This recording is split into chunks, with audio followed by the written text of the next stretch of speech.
নীরবতা ভাঙছেন খালেদা, উদ্বিগ্ন তারেক। ফেসবুকে এমপি মমতাজের এ কেমন পোস্ট। নীরবতা ভাঙছেন খালেদা জিয়া, উদ্বিগ্ন তারেক। দীর্ঘ প্রায় 4 বছর পর নীরবতা ভাঙছেন বেগম খালেদা জিয়া। 2019 সালের পর থেকে তার কোনো কথাবার্তা গণমাধ্যমে দেখা যায়নি, বরং তিনি অসুস্থতা এবং ব্যক্তিগত সমস্যা নিয়ে বেশি ব্যস্ত ছিলেন। এরপর বাস্তবতায় রাজনীতিতে আস্তে আস্তে তিনি দূরে সরে যেতে থাকেন এবং তার বদলে বিএনপি ভারপ্রাপ্ত চেয়ারম্যান তারেক জিয়া বিএনপি নেতৃত্বে গ্রহণ করেন।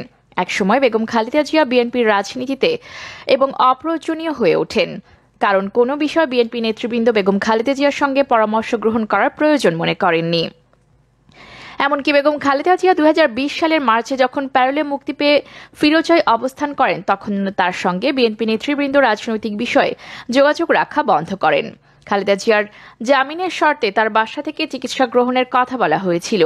এই শর্তে তিনি রাজনীতি করতে পারবেন না বা বিবৃতি দিতে পারবেন না, এমন কোনো বক্তব্য ছিল না।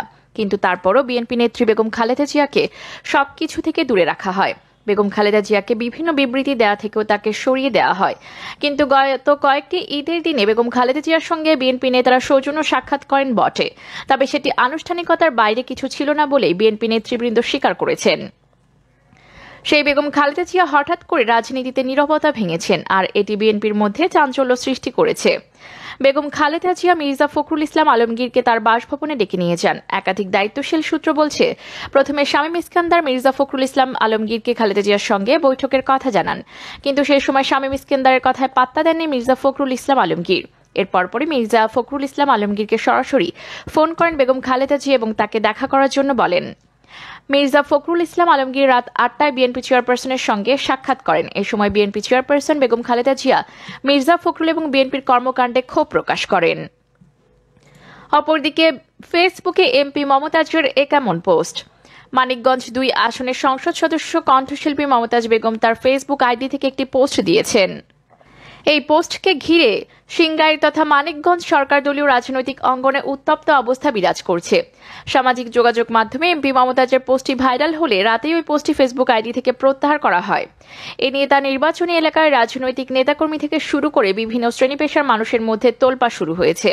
পোস্টে তিনি লেখেন, এই শয়তানের বাচ্চা যখন পার্টির দায়িত্বে ছিল তখন হাতে পায়ে ধরেও কখনো হরিরামপুরে নিতে পারি নাই, আর এখন ওর বাপের পেছনে পেছনে 3 নম্বর ছাগলের বাচ্চা হয়ে ঘুরে বেড়ায়। তবে পোস্টে তিনি কাকে উদ্দেশ্য করে লিখলেন তা জানা যায়নি। সিংগাইর উপজেলা আওয়ামী লীগের যুগ্ম সাধারণ সম্পাদক মোহাম্মদ সাইদুল ইসলাম যুগান্তরকে জানান, সংসদ সদস্য হিসেবে রাজনৈতিক শিষ্টাচার বহির্ভূত কাজ করেছেন তিনি বলেন, আওয়ামী লীগের এক প্রবীণ নেতা যিনি টানা 7 বার নির্বাচিত ইউপি চেয়ারম্যান এবং একজন মুক্তিযোদ্ধা, তাকে সামাজিক যোগাযোগ মাধ্যমে এভাবে হেয় করা সমীচীন হয়নি। সিংগাইর উপজেলা আওয়ামী লীগের যুগ্ম সাধারণ সম্পাদক মোহাম্মদ সাইদুল ইসলাম সহ একাধিক রাজনৈতিক নেতা সূত্রে জানা গেছে, নতুন বাংলা নতুন বছরের শুরুর দিনে শুক্রবার বিকালে হরিরামপুর উপজেলা পরিষদ হলরুমে আসন্ন জাতীয় সংসদ নির্বাচনে মানিকগঞ্জ 2 আসনের আওয়ামী লীগের মনোনয়ন প্রত্যাশী শিল্পপতি জাহিদ আহমেদ টুলু প্রধানমন্ত্রীর নির্দেশে খাদ্য সামগ্রী বিতরণ ও জনপ্রতিনিধিদের সঙ্গে মত বিনিময় সভা করেন। হরিরামপুর উপজেলা পরিষদের চেয়ারম্যান সাইদুর রহমানের সভাপতিত্বে ওই অনুষ্ঠানে আরও অনেকেই ছিলেন। এ সময় যুগ্ম সাধারণ সম্পাদক সাইদুল ইসলাম, হরিরামপুর উপজেলা পরিষদের সাবেক ভাইস চেয়ারম্যান আবুল বাশার সহ আরও অনেকেই সেখানে ছিলেন। অনুষ্ঠানটি যখন চলছিল তখন এমপি মমতাজ তার ফেসবুক আইডিতে ওই পোস্টটি করেন। দলীয় নেতাদের তথ্য সূত্রে শুক্রবার রাত 7টা 59 সময় এমপি মমতাজের আইডিতে পোস্টটি ছিল। পরে রাতে ব্যাপক সমালোচনার মুখে পোস্টটি প্রত্যাহার করে নেওয়া হয়।